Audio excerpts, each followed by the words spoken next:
Kambak mga boss, meron tayong pinuntahan dito sa ating kaibigan. Ayan. Ito yung kanyang washing machine. So, titignan natin ngayon kung anong lalabas sa ating panghuhula. Hulaan natin kung anong sira. May vlog ka pala, bro. Tanggalin muna natin to. Bro, may malakas kumita, pero malakas kong umustos. Yan. Nakita natin yung likod niya. Yan, saksak natin dito. Alam mo naman, bro. Pihitin natin to. Okay. Kumandar yung kanyang wash motor. Okay. Tayo sa Kay Panday. Yan ay aking kaibigan. sa ano? Expert yan sa ano. Spin motor. Spin tayo.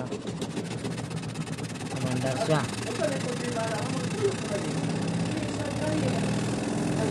Alam na natin ang kanyang problema nito. So mga boss, ang gagawin natin, dismantle natin to. Pati yung belt, tanggalin natin kanyang belt. Tapos dito, tanggalin din natin to para mabunot natin yung unit. Kailangan mo na ilaw, bro. Abang-abang lang. Mga boss, ito yung natagpan natin sa kanyang basket.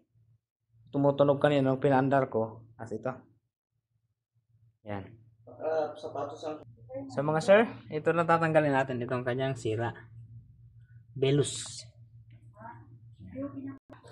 So mga boss, ito yung kanyang motor. So okay pa naman siya. Ang problema lang sa kanyang belus ito. Walwal na.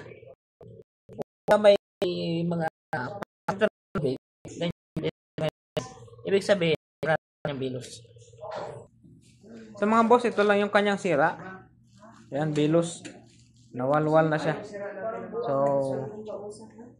ito yung dahilan. Nagkaroon ng kwan dito kanina.